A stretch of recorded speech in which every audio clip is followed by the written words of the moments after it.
You ask Tiger to calculate.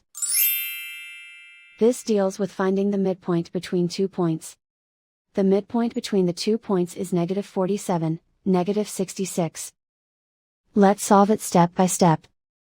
Plot the 2 points and calculate the midpoint using the formula. The coordinates of point 1 are, x1 equals -60, y1 equals -38. The coordinates of point 2 are, x2 equals -34, y2 equals -94. PM represents the midpoint of the 2 points.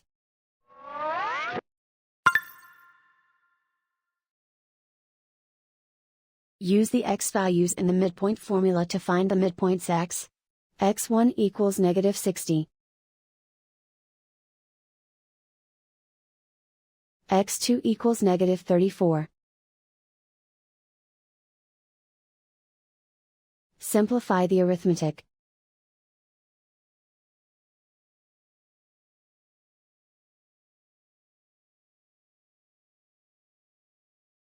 Use the y values in the midpoint formula to find the midpoints y.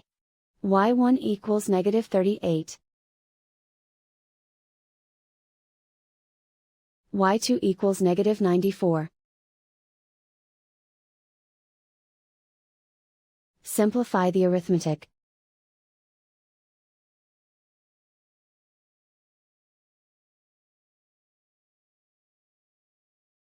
And so, the midpoint is -47, -66.